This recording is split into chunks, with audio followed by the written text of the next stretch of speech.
예, 좀 전에 방송 사고가 있었습니다. 예, 권한 대응으로서 사임 인사 드리고 그동안 준비한 뉴 플랜에 대한 제안을 드리도록 하겠습니다. 순서는 사임하기까지의 과정, 그리고 현재 진행해온 업무, 삼성동 땅 매각 관련 계열사 관계도, 뉴 플랜에 대한 제안, 이런 순서로 말씀을 드리도록 하겠습니다. 안녕하십니까, 팬덤 여러분. 회장 권한 대행 사임에 관한 말씀을 드리게 되어서 송구스럽고 마음이 매우 착잡하고 무겁습니다. 제가 일반 회사 직원이라면 사직서 내면 끝이지 이렇게 설명하는 자리를 갖지는 않습니다. 권한 대행이라는 책임감이 막중한 자리이고 사임한다 하더라도 오적을 부리고 어디 가지 못하기 때문에 입장을 밝히는 것이므로 이해와 양해를 부탁드리겠습니다. 팬덤 여러분, 23만 팬덤과 회사가 사법 리스크에 이어서 변호사 리스크에 직면해 있음에 발걸음이 떨어지지 않고 매우 무겁습니다.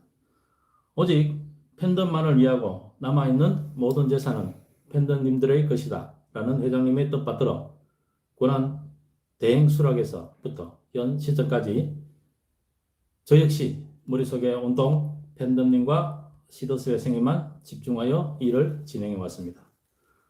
나는 왜 고비고비마다 가시밭길 어려운 길을 선택하며 여기까지 왔을까요? 잠시 되돌아봅니다. 회장님께서 정권을 주신다고 저를 부르셨을 때 저는 가족들의 강한 만류와 반대에도 쉬운 길을 택하지 않고 고난의 길을 택했습니다. 그것은 12.12 사태 후 평소 23만 팬덤을 위해 뭔가 해야 한다는 생각을 항상 가지고 있었기 때문입니다. 비교적 빠르게 큰 고민 없이 선택했습니다. 적당한 핑계로 대행직을 수락하지 않았으면 되는 일이었습니다. 가장 쉬운 길이었다고 생각합니다. 그러나 저는 어려운 길을 택했습니다. 23만 회원에게 도움이 되는 길이라면 울산에 있으나 서울 본사에 있으나 책임감의 무게는 다르지만 뭔가라도 해야겠다는 사명감 하나로 가족들의 반대에도 서울행을 택했습니다. 선택 기준은 팬덤 여러분이었습니다. 대응으로 온 지 얼마 되지 않아 두 번째 갈림길에 서게 됩니다. 크라우드 펀딩 문제였습니다. 고민을 거듭했습니다. 그러나 판단 기준 역시 제 1번은 대다수 팬덤이었고 그 다음 저와 회장님의 리스크였습니다. 팬덤님의 돈으로 손실을 보전한다. 이건 아니라고 판단했습니다. 대외적으로 크라우드 펀딩은 공식 문서로 설명드린 바와 같이 요건에 맞지 않았으며 변호사 자문과 관련법을 찾아봤을 때 문제의 소지가 많았기 때문에 결행하지 않았습니다. 이때 일부 팬덤님들이 대행이 회장님의 뜻을 거스른다는 보고를 한 것으로 보입니다. 나중에 확인을 했습니다. 나중에 한 사실이지만 회장님께서 질책도 하셨다고 합니다. 저는 불법 부당한 일을 하지 않는다고 스스로에게 또 여러분에게 말씀드린 바 있습니다. 세 번째 갈림길에 또 서게 됩니다. 설 연휴 전 새로운 플랜을 보고 드릴 때였습니다. 지금 이 시점에서 가장 시급히 할 일은 무엇인가? 그때 당시입니다. 설 연휴 전에 회장님께서 사물을 못 기다리느냐 하셨지만 전국에 계시는 많은 팬덤님들의 아우성은 대행으로서 잠자는 시간도 사치로 여길 정도였습니다. 이 지점에서 제가 회장님께 올리나니 많은 오해와 불신을 사게 된 것으로 보입니다. 잠시 설명을 드리면 보이시나요? 네, 구독경제 비즈니스를 통한 정상화 방안. 네, 이 내용입니다. 이게 2월 6일 날 아침 9시에 엄대를 통해서 회장님께 보고드린 아닌데요. 자, 이겁니다. 팬덤을 유지하고 활용하는 전략이었는데 취지와 목적은 흩어지는 팬심을 바로잡고 피해자 구제를 위한 마중물 마련 및 긴급 구호 전략이 제시됐다. 자, 지금까지 많은 플랜이 나왔고 돌아가고 있습니다만은 그것이 곧 회사의 이익으로 바로 돌아오는 안은 없었습니다. 그러나 자부하긴데 지금도 이 안은 가장 빠른 방법으로 우리가 다음 주부터 바로 전산도 필요 없는 안입니다. 할 수 있는 안이었습니다. 회사와 팬덤 모두가 이익이 되는 비즈니스 구조가 필요했고 수사 중인 상황에서의 합법적인 비즈니스가 필요했죠. 시더스의 정체성을 벗어나지 않는 플랫폼 비즈니스를 구현했고 모두가 돈을 버는 구조가 필요했습니다. 취지와 목적은 이거였고, 자, 그런데 어떤 게 하느냐? 구독 경제, 구독 비즈니스의 도움이 필요했다. 이렇게 말씀드리겠습니다. 23만 팬덤의 힘으로 그동안 쌓아놓으신 공동탑을 보호하고 매월 정기적인 구독으로 유동성을 창출하며 이때 넷플릭스 월구독이나 쿠팡의 와우 이런 거를 생각을 했습니다. 그 다음에 실물 코인으로 실생활에 사용 가능한 비즈니스 모델을 현실화시켰다. 이게 가능했습니다. 자, 그런데 우리가 준비해서 하기에는 너무 시간이 많이 걸립니다. 그런데 이게 협업이 필요했다는 겁니다. 그것이 단점이 있는데요. 회장님께서 가장 아마 용납하기 어려운, 그 다음에 승인하기 어려운 구조가 자체적으로 하지 않고 콜라보하는 형태였습니다. 그것을 가장 이렇게 납득하기 어려운 아니었지 않나 생각이 됩니다. 그리고 코인은 이미 상장화되어 있으면 트론으로 리워드 받아서 현금화할 수 있는 아니었는데 설명이 굉장히 부족했는 것 같아요. 왜냐하면 제가 설명 안 하고 문서로 했기 때문에 변호사를 통해서 들어갔기 때문에 굉장히 부족했다 이런 생각이 듭니다. 그리고 이게 마중물을 모금할 수 있고 실제로 지금 예를 들면 가맹점 기성비라든지 또는 뭐 70세 이상이라든지 이런 부분 우리가 아주 취약했던 부분 그리고 뭡니까 렌트 리스트료 뭐 한 달에 한 번 정도 할 수 있는 마중물은 됐다고 저는 판단합니다. 자, 그래서 밑에 회장님 자필 친필이 있죠. 제가 조금 더 준비해서 결제해 드리겠습니다. 2월 6일입니다. 이게 내용은 알겠습니다. 제가 구체적인 안을 준비해서 엄윤상 변호인에게 전해드리겠습니다. 이게 1번 페이지고요. 두 번째 보면은 이겁니다. 두 번째 빨갛게 제가 박스를 해놨는데요. 회사 계정으로 수익이 들어옵니다. 회사 계정으로 수익이 들어서 매월 한 10억 정도 유입이 예상됐고 회사 계정으로 수익 들어오는 구조를 만들었습니다. 그 다음에 운영 자금도 월 한 4, 50억 됐고요. 그 다음에 이게 중요한 게 콜라보 형태로 수원하고 부천 카페를 새롭게 시작하는 비즈니스 형태로 운영이 가능하겠다는 판단이 있었습니다. 그리고 이거는 팬덤들의 팬심을 한 곳에 모을 수 있는 또 그다음에 상징성이 매우 크기 때문에 제가 이거를 안 올렸던 거고요.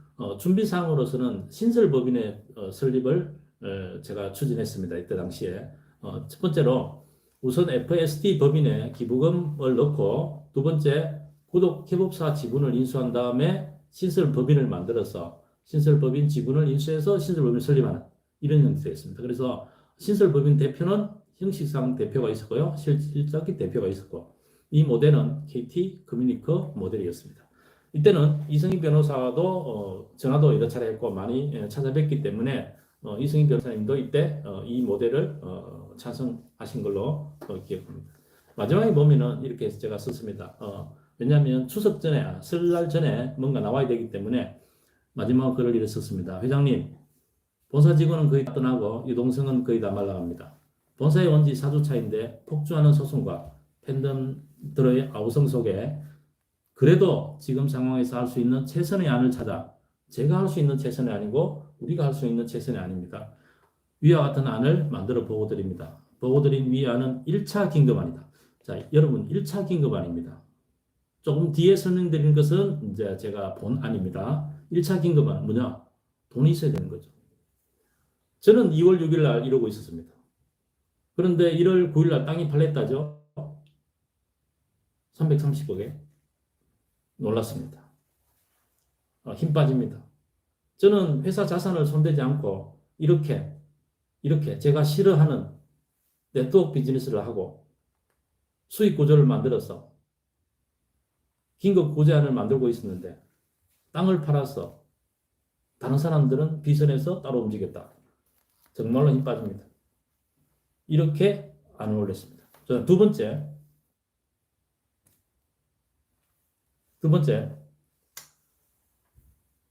설 연휴를 지나고 제가 다시 안을 올렸습니다. 구독 비즈니스를 통한 팬덤 구제 방안 긴급 시행안 이렇게 올렸습니다. 대원칙 4차 산업혁명 시대에 적합한 플랫폼 비즈니스 수익 모델을 구현한다. 두 번째, 시더스 정체성을 유지하겠다. 세 번째, 시더스 팬덤이 주인인 구독 비즈니스를 실현하겠다.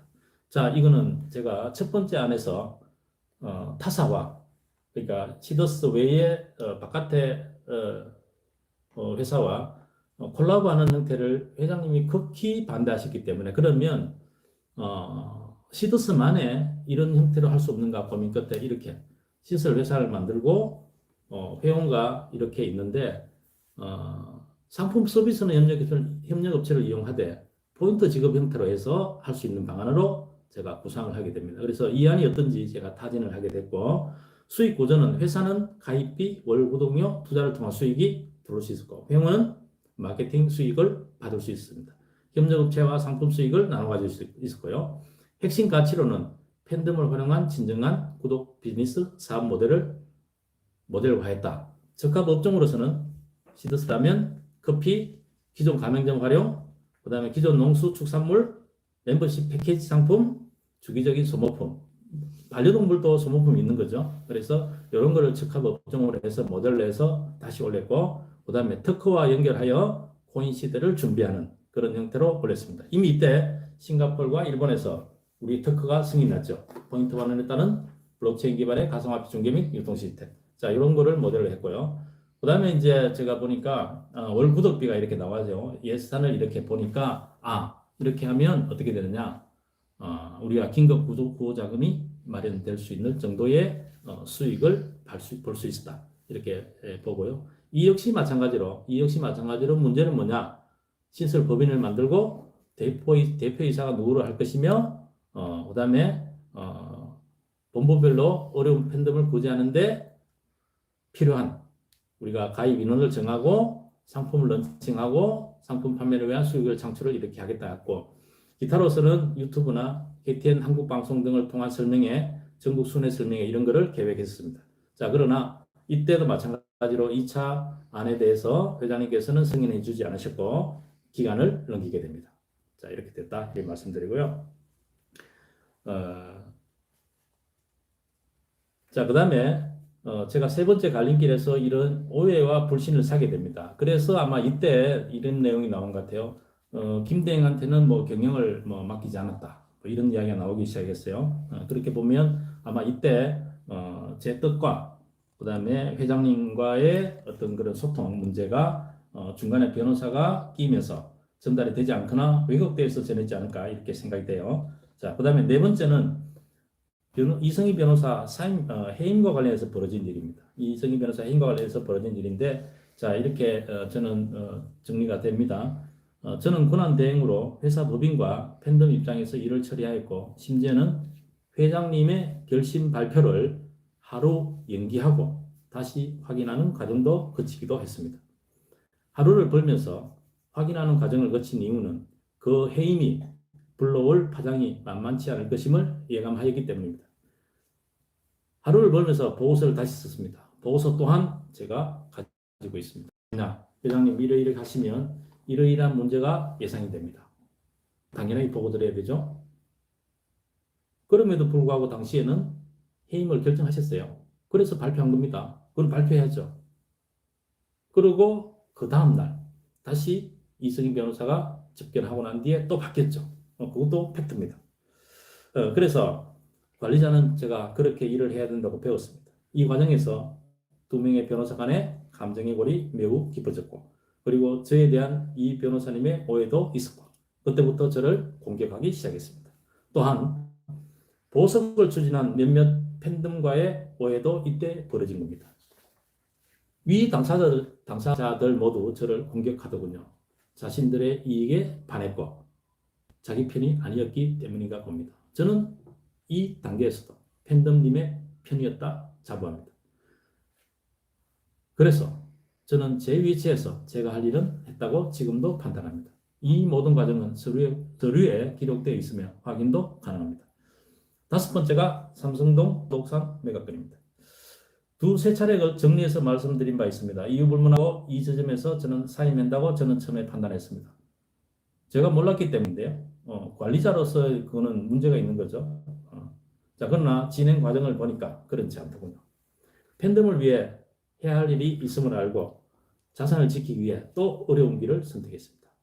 지금도 돌이켜보면 그래도 제가 꿋꿋이 버티는 길이 팬덤을 위한 길이었다고 봅니다.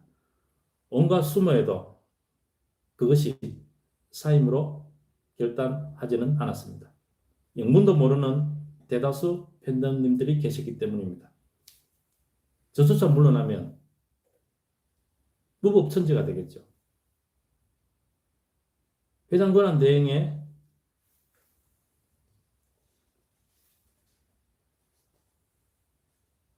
앱 접근, 앱 공지권도 누군가에 의해서 삭제되고, 그러나 저는 팬덤님들이 있었기 때문에 견뎌왔습니다. 역시 이 당시 판단 기준도 팬덤이었습니다.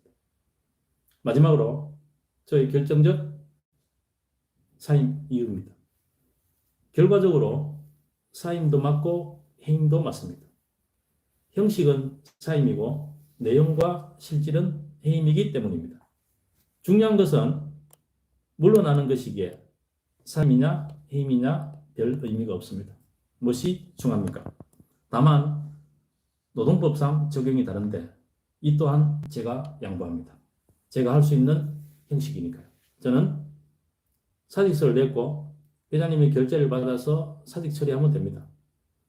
2차례에 걸쳐서 회장님께 사임 의사를 전달하였고 지난주 금요일 8일이죠. 사임서를 또 다른 변호사님을 통해 제가를 받았습니다. 제가 사임을 한 것은 이유가 분명합니다. 다시 밝힙니다. 은 변호사가 저의 역할을 한 것에 대한 절차적인 것 아닙니다. 지금 전쟁통과 같은데 다들 죽는다고 아우성인데 절차가 뭐 그리 중요합니까? 절차 가지고 싸울 일은 아니죠. 제가 여기에서 버티면 회장님의 플랜에 반대하고 가로막고서는 결과가 되기 때문입니다. 조직인으로서 대행으로서 이렇게 해서는 안 된다고 판단했습니다. 그래서 오늘부로 물러납니다. 팬덤 여러분, 저는 회장님의 플랜에 대해 찬성 반대를 명시적으로 언급드리지 않았습니다. 제 생각은 있습니다. 제가 준비해온 게 있기 때문입니다. 지난 3월 5일 본부장 회의 때도 말씀드린 바 있습니다. 제가 생각하는 바를 말씀드리겠다고요. 오늘 말씀드리도록 하겠습니다. 이미 회장님께도 전달드렸습니다. 제안 형태로 말씀을 드리겠습니다. 제가 회장님께 보고드린 뉴 플랜에 대해서 말씀드리기 전에 몇 가지를 이 기회에 말씀을 드리겠습니다.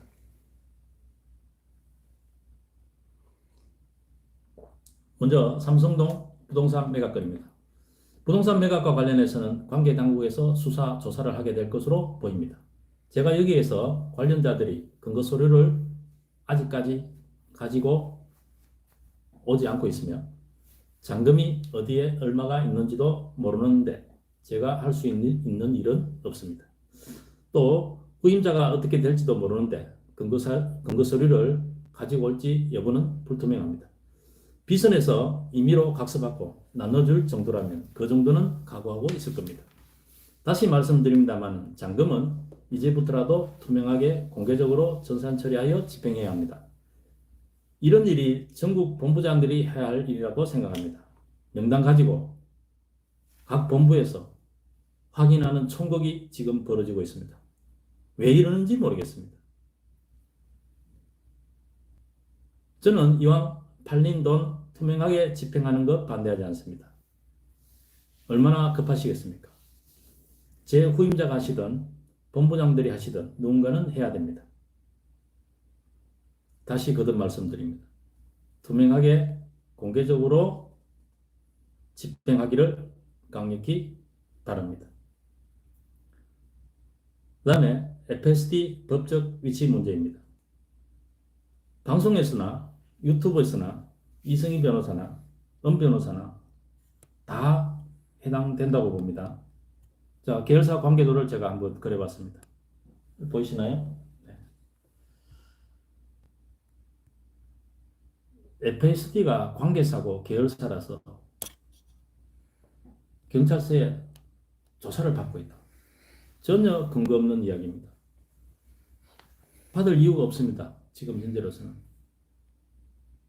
제가 알기로는 FSD는 1,300만 원의 자본금을 가지고 견실하게 성장해온 회사입니다. 시더스나 휴스템 코리아로부터 출자나 빌린 돈이 전혀 없으며 오히려 약 40억의 채권을 가지고 있는 회사입니다. FSD 임직원 여러분께서 매우 불편해하십니다. 다만 이상은 회장님께서 지분을 가지고 있다는 것은 사실입니다. 이렇게 본다면 오히려 부동산 매각과 매각 잔금 처리가 더 문제시 되어야 할 것입니다. FSD가 이상은 회장님이 지분을 갖고 있기 때문에 뭘 하면 안 된다고 주장하신 분들, 지금 보시는 바와 같이 관계도를 한번 보시죠. 휴스턴 코리아가 모 회사입니다. 모 회사에서 위에서 보면 파트너스 힐링 플랫폼, LSE 인베스트먼트, 울산 FMD, 이게 모 회사 자회사의 관계입니다. 그리고 인베스트먼트도 자회사죠. 그러면 휴스턴 코리아가 모 회사고, 두 번째 줄에 있는 게 파트너스 힐링 플랫폼, LSE 인베스트먼트, 이게 자회사입니다. 그러면 삼성동 부동산은 어떻게 구입이 되고 팔렸나요? 자, 휴스턴 코리아에서 450억을 빌려갔습니다. LSE 인베스트먼트로. 그 돈으로 부동산을 샀어요. 그러면 부동산이 팔렸으면 또 끌어와야 됩니다. 이거는 회계 원칙도 그렇습니다. 아니, 돈을 빌려가서 땅을 샀으면 팔았으면 갚아야죠. 여러분, 그렇지 않습니까? 다른 예로 들어볼까요? 우리 옆집에 철수네가 우리 돈을 빌려가서 집을 샀어요. 부동산을 샀습니다. 팔았어요. 그럼 돈을 갚아야죠. 홀라당 다른 데를 써요? 이 말이 됩니까? 나중에 법적 문제를 어떻게 하시려고 그래요? 지금이라도 제대로 써야 된다고 봅니다.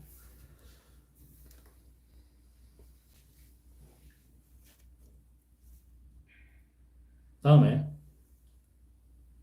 이승희 변호사 관련 건입니다. 그리고 여기 표에서 보는 바와 같이 FSD는 어떤가요? 여러분, FSD는 완전히 별개의 섬나라에 있습니다. 계열사 출자 및 관계도와 전혀 연결이 안 되어 있습니다. 저것이 FSD의 법적인 지위입니다. 그래서 우리 팬들님도 아셔야 되기 때문에 이런 거를 제가 그림으로 이렇게 그래서 설명을 했어요. 그러면 동글로벌, H&H, 라이프, 롱제비트는 어떤가요? 휴스턴 코리아에서 인베스트먼트로 갔어. 저기서 다시 모회사, 자회사로 된 겁니다. 이런 거를 관계사라 그러죠. 여러분 인터넷에 삼성그룹의 뭐 출자도 이렇게 출자 관계사 이렇게 하면 아주 복잡하게 되어 있습니다. 그런 거하고 똑같습니다. 이렇게 FSD는 관계가 전혀 없다는 것을 다시 밝힙니다. 제가 아는 범위 내에서 밝혔습니다. 자, 그 다음에 이승희 변호사 관련입니다. 우선 이승희 변호사는 휴스턴 코리아 법인의 변호사입니다. 그런데 대표이사이자 회장님의 피의사실, 공소사실을 유튜브에서 공개적으로 지속적으로 언급하신 것에 대하여 강한 유감을 표합니다. 그런 대응으로서 말씀드립니다. 저는 회원들도 우리 팬덤님들도 이 부분에 대해서는 강하게 요구를 해야 된다고 봅니다. 왜냐? 우리 휴스턴 코리아 팬덤이잖아요. 이승희 변호사는 휴스턴 코리아 돈으로 변호사에 선임되는 분입니다. 그분이 대표이사에 대해서 이렇게 말씀하실 수 있나요? 도대체 이해가 되지 않습니다. 이 문제는요, 저는 변호사 윤리 강령에도 있다고 봅니다. 찾아보진 않았습니다만, 변호사로서 대단히 부적절한 내용을 지속적으로 언급하시는 것이라고 봅니다. 다시는 이런 내용을 언급해서는 아니 되겠습니다. 더구나 사적인 송사 문제, 별개의 재판인데 여기에 대해서는 말씀하세요. 도대체 왜 그러신가요? 우리 팬덤님들도 맹목적으로 지지하거나 맹목적으로 반대하시지 마시고 팩트에 대해서는 명확히 짚고 항의할 거는 항의해야 된다고 봅니다. 이거 정말 창피한 일입니다. 누군가 그러더군요. 니네 변호사들 왜 그래? 창피하지 않아? 이런 이야기를 들었어요. 정말로 얼굴이 화끈거렸습니다. 그래서 한간에 시더스는 휴스턴 코리아는 지금 변호사 리스크다 이런 이야기를 합니다. 휴스턴 코리아 법인의 팬덤으로서 대단히 부끄러운 변호사를 보유하고 있다고 생각합니다. 두 변호사님, 제발 변호사 본연의 일에 집중해 주시길 바랍니다. 그 다음에 휴스턴 코리아 회생건입니다. 좀 보실까요? 오늘 현재 재판 빨리 앞으로 이겁니다. 오늘 현재 휴스턴 코리아 영농조합법의 회생건에 대한 내용입니다. 이거는 사건 번호를 치고 들어가면 나오는데요. 23일 날 신청서가 접수됐습니다. 회생 접수가 됐고요. 그 다음에 26일 날 보정명령이 떨어졌습니다. 보정명령이라는 것은 내용을 보정하라는 명령이죠. 자, 그런데 오늘까지 현재까지 보정됐다는 내용이 없습니다. 아마도 준비하고 계시겠죠? 보정자를 준비 중이신 건지 아니면 형식적으로 회생을 집어넣으신 건지 이런 거 설명이 필요합니다. 우리 회원들한테. 만약에 회생법인이 개시 절차를 결정하기 전 해상 명령이 나면 어떻게 되는 건지 이런 내용도 정말 우리한테 중요하죠. 이 변호사뿐만 아니라 은변도 준비해 주셔야 됩니다. 설명해 주셔야 됩니다. 법률 비전문가의 걱정입니다. 뒷장을 좀 넘겨주시니까요. 여기 보시면 이런 게 나와요. 중간쯤 빨간 박스 중간쯤 채무자가 신청서를 충실하게 작성하여 회생 절차의 개시 원인을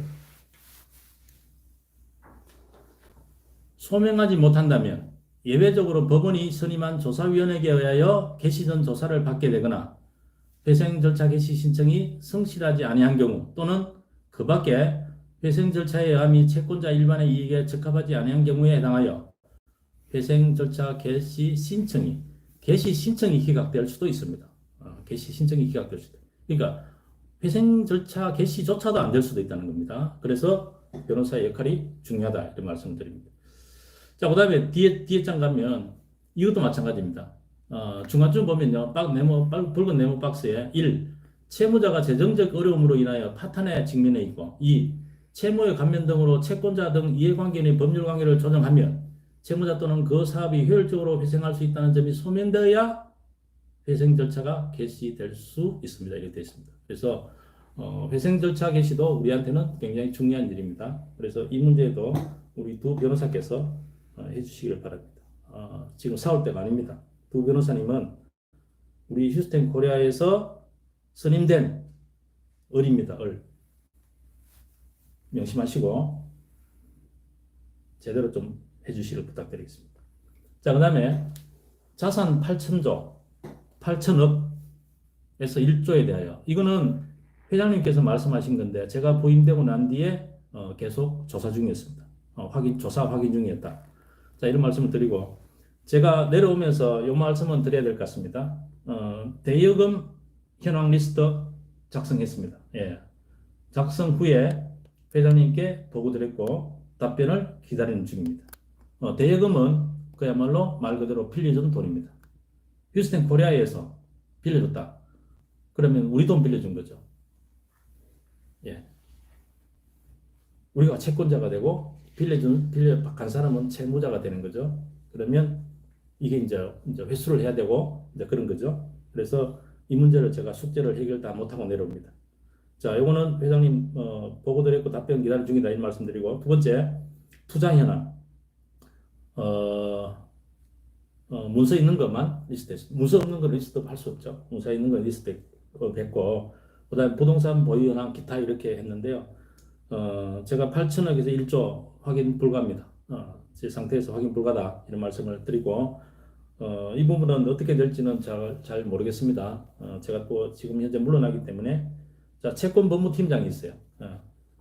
파악 중인데 더 이상 접근은 교착 상태에 빠졌다 이런 보고를 드립니다.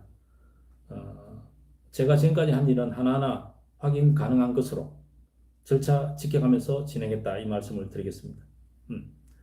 아마도 이 부분도 제가 좀 이렇게 뭐랄까 회장님 입장이나 또는 관련 팀장 입장에서는 대단히 좀 불편해하는 그런 사안이다. 저는 이렇게 이해를 하고 있습니다.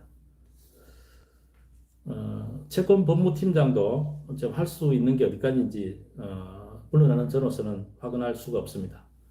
제가 오늘 물러나기 때문에 채권관리팀장도 어떤 역할을 해야 될지 또 지금 접근할 수 있는 어떤 그 자료의 접근권도 제한되어 있기 때문에 어떻게 될지는 모르겠습니다. 지금으로서는 회장님과 관계팀장의 협조나 의지가 없이는 불가능해 보이는 것이 현실이다. 이 보고를 드립니다. 그 다음에 다섯 번째, 계열사 관계사 업무 이거죠. 계열사 관계사는 조금 전에 설명드렸고 대여금 문제라든지 각종 현안 문제 정리 및 파악을 위해서 전 대구 경북본부장을 임명했으나 2주 만에 사임하는 바람에 업무 파악이 정지된 상태다. 이래 보고를 드립니다. 곧 법인 결산이 끝날 것이므로 결산이 끝나면 결산 보고서가 나오게 되어 있습니다. 그때 종합해서 보고받으면 될 일이고 미진하면 추가 확인이 필요한 것으로 보입니다. 그 다음에 또 제가 추진했던 업무 중에 해외 지사 업무가 있습니다. 해외 지사 업무.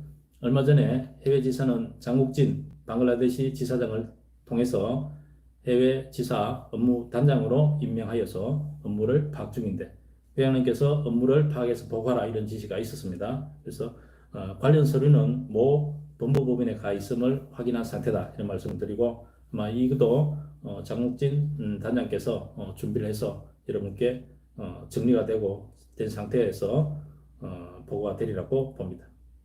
자, 그 다음은 제가 그동안 준비했던 그 뉴 플랜에 대한 저의 제안을 설명드리도록 하겠습니다. PPT로 설명드리겠습니다.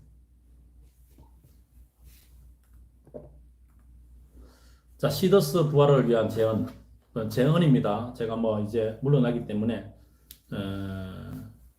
아까도 말씀드렸다시피 이거 그냥 나가면 되지 뭐 나가는 사람이 말이 많아 이렇게 할 수도 있습니다만은 그래도 제가 지금까지 본사에 와서 대행직을 수행하면서 그날 그때 벌어지는 일을 추진하면서 뭘 해야 되는지 이렇게 살펴본 내용을 정리했으니까 여러분들 한번 받아주시고 그런 안도 있구나. 지금은 여러분의 집단 지성이 필요하지 않을까 생각이 돼요. 그래서 시더스 부활을 위한 제언 이렇게 해서 했습니다. 자, 우리는 좀 달리 생각할 수는 없을까? 싱크 디퍼런트 스티브 잡스 이야기를 가져왔습니다. 우리가 4차 혁명을 이야기하고 핀테크를 이야기하고 그죠? 우리의 생각과 말은 굉장히 앞서가 있습니다. 그러나 비즈니스 형태가 앞에 있던 비즈니스가 잘못됐다고 제가 설명드리지는 않습니다. 그러나 지금은요 좀 신선한 어떤 게 필요하다 저는 이렇게 생각합니다. 그래서 이 그림이 생각나서 가져왔고요. 제안 배경은 이렇습니다. 명품 플랫폼 비즈니스를 위해서는 접근 방법을 달리해야 된다. 그 다음에 긴급 구제를 위한 합법적 마중물 마련과 중장기적 플랜 도입의 필요성이 있다. 세 번째, 소비가 검증이 되는 기본 틀 마련의 필요성이 있다. 네 번째, 팬덤이 자산인 점을 활용해서 모두가 합법적 비즈니스로 하나 되는 플랜도 필요하다. 지금 그 비대위 간 갈등 양상이 많죠. 그러나 제대로 된 플랜이라면 어느 비대위든 간에 이해하는 거부할 수가 없을 겁니다. 왜? 시더스가 살려면 힘을 합쳐야 되는 것은 다 알기 때문에 제가 말씀드린 것처럼 다른 뜻이 없다면 우리 모두가 합법적 비즈니스로 하나 되는 플랜이다 이렇게 생각하고 여기에 또 보탤 분이 많다고 생각돼요. 많은 제안들이 오던데 저도 아주 다 받아들이지 못해 죄송한데요. 아마 우리 플랫폼 안에는 모든 것이 다 와도 될 정도의 플랫폼을 만들 수 있다 이렇게 생각합니다. 자, 구체적 제안 내용입니다.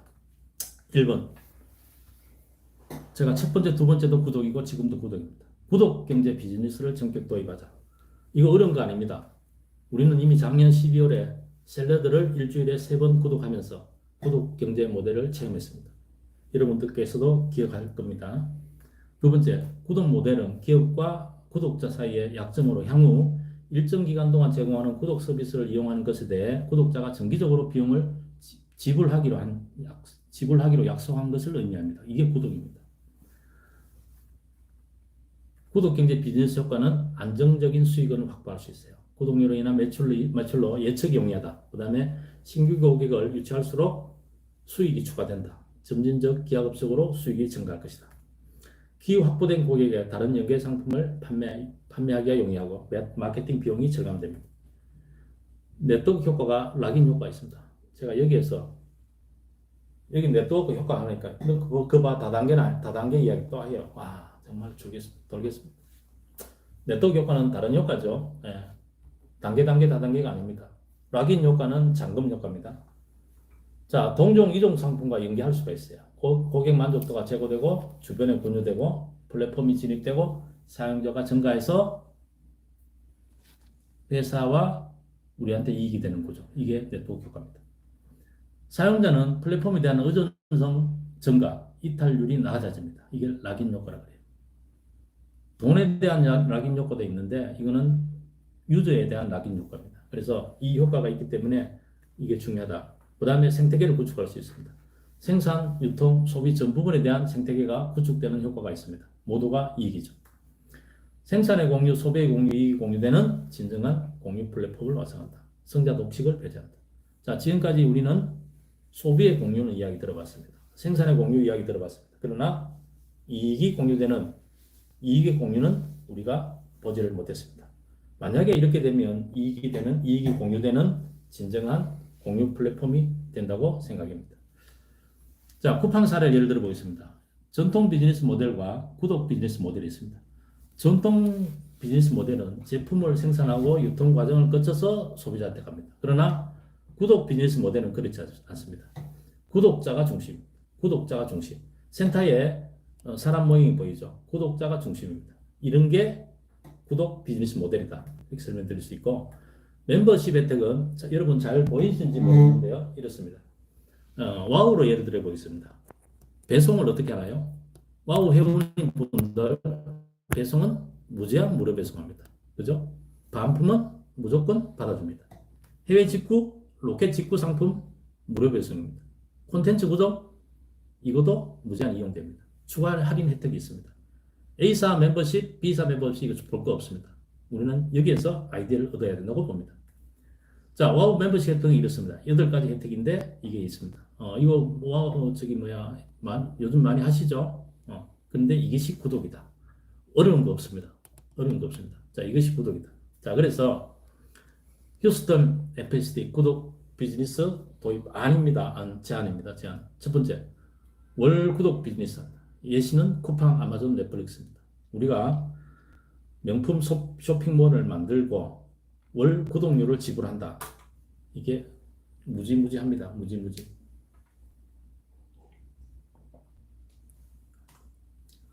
제가 계산을 한번 해봤어요. 구분 어떻게 하느냐. 일반 회원, 골드 회원, 플래티넘 이렇게 구분해봤습니다. 이거는 회원을 구분을 5개 해도 되고요. 2개를 해도 똑같습니다. 똑같은 게 아니고 그거는 정책에 따라 다를 수가 있죠. 월 구독료는 일반 회원은 5만 원, 골드 회원은 10만 원, 플래티넘 회원은 30만 원 이렇게 한번 생각해 봤어요. 목표 인원은 5만, 3만, 2만 1차 이러면 10만이 되죠.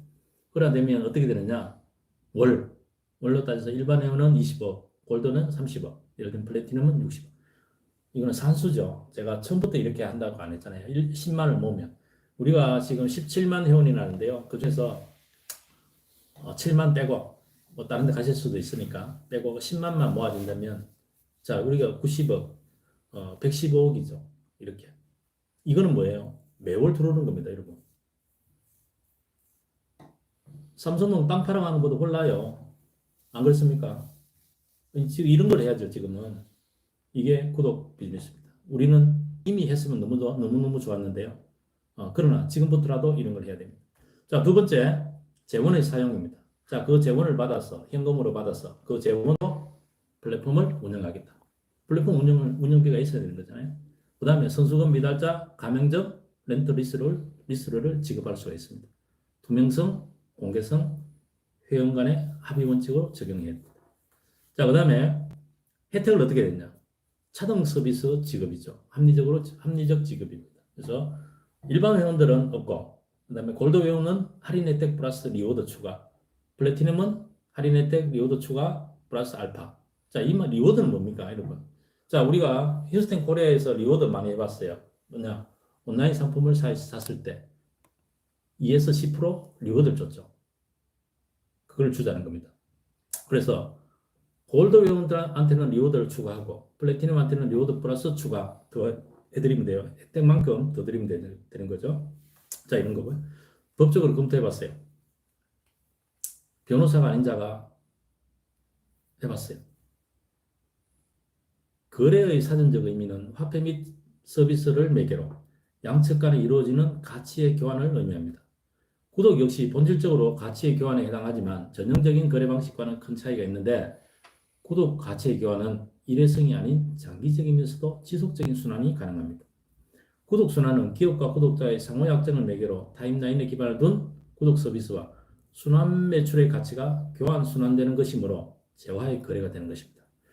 여러분, 여기서 핵심은 재화의 거래가 되느냐 안 되느냐입니다. 지금 우리 휴스텐 코리아 영농조합법인이 기소됐죠. 재판 중이고 뭘로? 방탄법으로. 9분이 기소돼서 재판받고 있습니다. 물론 구속도 계시고 불구속 기소돼서 계십니다.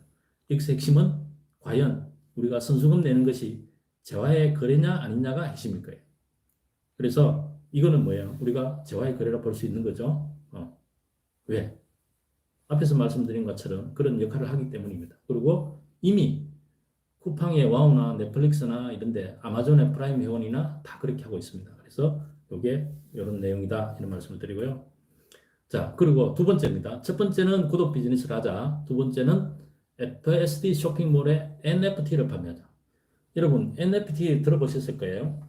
물론 뭐 관심 없으신 분은 저게 뭔 말이야 이렇게 할 수도 있는데 NFT를 대체 불가능한 토큰입니다. 대체 불가능 토큰을 판매하는 겁니다. 자, 휴스텐 FSD 쇼핑몰에서 NFT를 발행해서 판매하다. 즉, 재화의 거래를 통한 판매를 한다. 우리가 냅다 현금으로 하지 말고 이거를 구매하자는 거예요. 쇼핑몰에 올려놓고 구매를 하자는 거예요. 그러니까 구매를 한다는 건 뭐예요? 돈을 주고 재화의 거래를 한다는 거죠. 그러면 NFT가 저한테 오는 거죠. 자, 이런 겁니다. 이런 그림이 사는 거예요. 뭐 크립토 펑크에서 지금 이게 히트 상품이 된 건데 이런 거를 우리가 사는 거예요. 근데 NFT가 뭐냐? 자, 그거를 설명할 시간은 오늘 짧습니다. 그러나 예를 들면 어머니라든지 그림이라든지 다 됩니다. 이런 게 있기 때문에 이런 거를 판매를 하는 거예요. 제가 읽고 넘어가겠습니다. 자, 그 다음에 NFT 판매를 어떻게 하냐? 전략적 판매로 가치를 보존해야 된다. 이거는 뭐냐면 제가 이런 거예요. 우리가 아까 말씀드린 것처럼 우리 회원은 일반 회원, 골드 회원, 플래티넘 이렇게 구분한다 했어요. 그러면 종류는 일반 회원은 2개, 골드 회원은 3종류, 플래티넘은 예를 들면 2종류 이렇게 할 수 있어요. 금액은 우리 하기 나름이에요. 자, 이렇게 만들고 NFT는 그 대신에 거래가 가능하도록 설계를 합니다. 그 말은 뭐냐? 예를 들면 NFT 거래소가 있어요. 오픈시 거래소. 이런 데서 판매가 가능하도록 설계를 해줍니다. 그리고 오픈시는 글로벌 NFT 마켓플레이스인데요. 여기서 뭐 우리가 샀던 NFT를 거래를 할 수 있도록 만들어줍니다. 사고 팔고 할 수 있도록 만들어주면 되겠습니다. 자, 세 번째는 아까 말씀드린 것처럼 Think Different라는 명제 아래서 창의적이고 시대에 맞는 신기술과 시대 흐름을 반영함으로써 팬덤들의 기대와 자존심을 회복하자. 저는 이런 의미를 담았습니다. 그 다음에 웹 3.0 핵심 요소인 대체 불가능 토큰 NFT를 발행은 철저히 준비해야 할 당위성이 있다. 이렇게 보여집니다. 그래야 명품 플랫폼이 되는 거죠. 자, 우리나라 사례에서 신세계 백화점의 푸빌라 프로젝트가 있어요. 용평에 리조트 NFT도 있어요. 이미 여러분 가까이에 들어와 있습니다. 네. 이런 거를 참고를 하면 될 것 같습니다. 자, 그리고 4차 산업을 주도해야 할 휴스텐 FSD가 주도해야 할 프로젝트라 이렇게 생각이 됩니다. 그래야 우리가 무너진 자존심을 회복할 수 있다 이런 생각이 듭니다. 자, 그리고 세 번째. 자, 첫 번째가 뭡니까? 구독 비즈니스. 두 번째가 뭡니까? 쇼핑몰에서 NFT 상품을 구매하자. 세 번째가 FSD 온라인 쇼핑과 특허를 연결하자. 특허는 우리의 자랑입니다. FSD가 보유하고 있어요. 이름은 그 유명한 포인트 환원에 따른 블록체인 기반의 가상화폐 중개 및 유통 시스템. 포인트 환원. 포인트 환원은 뭔가요? 쇼핑을 하면 리워드, 그러니까 마진의 2에서 10% 정해져 있죠. 그러면 그걸 연결해서 어떻게 해요? 저는 이런 형태로 갔으면 좋겠어요. 온라인 상품별 마진율에 따라서 2에서 10%의 리워드 포인트는 장래 가상화폐와 연결함으로써 4차 산업혁명의 본질을 구현하고 소비가 검증이 되는 미완의 시스템을 구축한다. 자, 카이스트의 이경상 교수님이 계세요. 4차 산업혁명은 연결된 자가 연결되지 않는 자를 잡아먹는 시대다. 이런 이야기를 했습니다. 자, 여러분. 자, 이렇게 되면 어떻게 될까요? 그야말로 데이터 비즈니스가 되는 겁니다. 데이터 비즈니스. 연결된 자가 연결되지 않는 자를 먹는 시대. 자, 우리가 4차 산업혁명을 회장님으로부터도 강의도 많이 들었습니다. 그런데 실제 비즈니스하고 기술적으로도 연결된다. 이렇게 생각됩니다. 그래서 요걸 하는데, 즉, 그렇습니다. 쇼핑몰의 매출은 준비된 발행 코인의 채굴로 이어진다. 개념을 그렇게 잡았어요. 왜냐하면 쇼핑몰에 매출을 해야만이 코인을 받을 수 있는 거예요. 매출 안 하면 거래소에 가서 사야 돼요. 거래소에 상장된 코인을 사야 되기 때문에 가능한 한 우리가 생필품을 우리 몰에 얹어 놓으면 누구든지 생필품을 사는 거잖아요. 계란이 됐든 쌀이 됐든 뭐가든지. 예? 그러면 어떻게 될까요? 매출이 올라가면 채굴이 많이 돼. 채굴이 많이 되면 생태계가 구축되잖아요. 많은 사람이 들어오게 되니까 그럼 어떻게 될까요? 코인 상장도 유리해질 겁니다. 그러면 코인 가치가 올라가고 돈 버는 구조가 되는 거죠. 그래서 밑에 보면 돈 버는 순환 생태계를 만드는 건데 쇼핑몰의 매출 증가, 코인 채굴, 특허 연결, 상호 연결성으로 돈 버는 구조로 부자 되는 꿈을 실현한다. 세 번째, 온라인 쇼핑몰 2차적으로 오프 가맹점을 연결한다. 자, 우리가 휴스턴 고래 시절에 5,000개의 전국에 오프라인 가맹점이 있어요. 지금 그 기성금을 결제해드리지 못해서 그분들이 대단히 고통을 겪고 계십니다. 자, 이것도 우선적으로 온라인을 하고 오프라인도 연결해서 여기에서 우리가 사용할 수 있도록 이렇게 만들어야 되겠다 이런 생각을 가집니다. 자, 미래 비전입니다. 자, 첫 번째 뭡니까? 구독 경제 실현. 여러분 5만 원, 10만 원은 할 수 있잖아요. 그죠? 우리 쇼핑몰을 위해서, 우리를 위해서 할 수 있다고 생각합니다. 그것이 10만, 20만 원 됐을 때 현금 유동성은 막대합니다. 그 다음에 세 번째 뭔가요? 두 번째 NFT 상품을 구매하는 거죠. 재화를 거래하는 거예요. 그 다음에 세 번째는 뭔가요? 코인을 연결. 자, 네 번째 미래 비전입니다. 자, 4차 산업을 선도하는 명품 쇼핑몰을 이렇게 만들고 두 번째 코인을 상장시킵니다. 자, 처음부터 코인을 상장이 안 되죠. 그런데 우리가 20만 회원이 있다. 그러면 거래소에서 코인을 상장시켜 줄 겁니다. 앞으로 그런 시대가 오는 거니까요. 그 다음에 세 번째, 투자 유치가 될 거예요. 아마존도 처음부터 잘했나요? 아니죠. 수없이 많이 바꿨습니다. 그래서 우리가 이렇게 전혀 다른 기획으로 명품 쇼핑몰을 만든다면 투자 유치도 되려고 합니다. 그 다음에 주식 상장을 해야 되죠. 그죠? 주식 상장을 해야 되잖아요. 자, 이런 게 미래 비전이다 봅니다. 자, 이랬을 때 우리가 모두가 돈을 버는 구조다. 그래서 우리가 지금은 여러분 내 소수금 어떻게 주느냐, 뭐 어떻게 되느냐고 하지만 돈 없는 돈을 어떻게 합니까? 벌어서 해야 된다. 그런데 버는 것도 기존의 방식으로서는 되게 어렵습니다. 그러나 새롭게 정말로 젊은 사람들도 좋아하고, 그죠? 앞으로 미래에 다가올 미래도 준비하는 이런 명품 쇼핑몰을 만들었을 때 코인 상장도 되고 주식 상장도 되고 투자 유치도 되는 이런 걸로 가야만이 우리가 살아날 수 있다 이렇게 생각을 합니다. 물론 자산 회장님이 갖고 계시는 8천억에서 1조 정도 자산이 된다니까 그걸 찾고 또 그거를 나중에 뭐 자산 가치가 불어서 또 유동화되고 현금화되는 과정도 물론 필요합니다. 그러나 당장 할 수 있는 거는 여러분 지금까지 그 어느 누구도 현금 유동성을 창출하는 방식을 제안하지도 않았어요. 근데 이런 게 나와야 된다 저는 생각을 하고 준비를 했다 이런 말씀을 드리고 제가 대행직을 내려오면서 그래도 여기 와서 녹을 먹으면서 만들었던 아니기 때문에 그래도 짧은 시간에 간단하게라도 이렇게 말씀을 드려야 되겠다 생각하고 또 더 많은 논의는 여러분들 뜻 있는 사람들과 토의를 통해서 또는 회장님 면담을 통해서 편지를 통해서 이것이 현실화 될 수 있도록 지금 모두가 힘을 모아야 될 때라고 봅니다. 자, 마지막으로 제가 마지막 인사 말씀을 드리면서 마치도록 하겠습니다.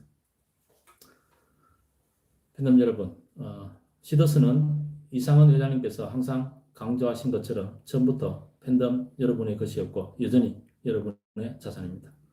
시더스가 어려운 상황이지만 특허 및 23만 팬덤의 가치는 정말 높고 가치가 있다고 생각이 됩니다. 그동안 이권 개입의 목적으로 접근하는 사람들을 배척하였고 대행 자리에서 수많은 제안과 유혹으로 접근한 분들도 있었습니다. 그러나 나 자신을 포함하여 다가오는 그 누구에게도 사익이나 권익을 배제하고 오직 팬덤과 시더스만을 위해 주어진 권한 내에서 최선을 다하였기에 미련이나 후회는 없습니다. 오히려 팬덤님들이 곁에서 응원해 주시고 함께 해 주셨기에 지금까지나마 버틸 수 있는 힘이 되었습니다. 진심으로 다시 한번 감사드립니다. 그리고 마지막으로 모두에게 당부드립니다. 회장님께서 제안하시고 그 제안의 바탕 위에서 이권이 배제된 채 저희 제안과 또 추가되는 여러분의 제안이 더해져서 우리 모두의 플랜으로 다듬어져서 팬덤을 살리는 명품 플랫폼 솔루션이 되기를 소망합니다. 투명 경영, 투명 법무, 투명 세무로 잘못된 것은 개선하고 조언하는 바다들에서 시더스가 새롭게 정착한다면 전국 팬덤들을 위한 명품 솔루션이 발생할 것이라 믿어 의심치 않습니다. 여러분 모두의 노력과 단합으로 빠르게 리뉴얼되어서 예전의 행복한 시더스 가족으로 만나 뵙기를 소망합니다. 저는 이 자리에서 물러나더라도 팬덤으로서 할 수 있는 일을 하도록 하겠습니다. 팬덤 여러분, 시더스 사과에도 내용이 나옵니다. 절대 희망 잃지 마시고 시더스가 부활하는 때 힘을 보태시기를 간절히 바랍니다. 감사합니다.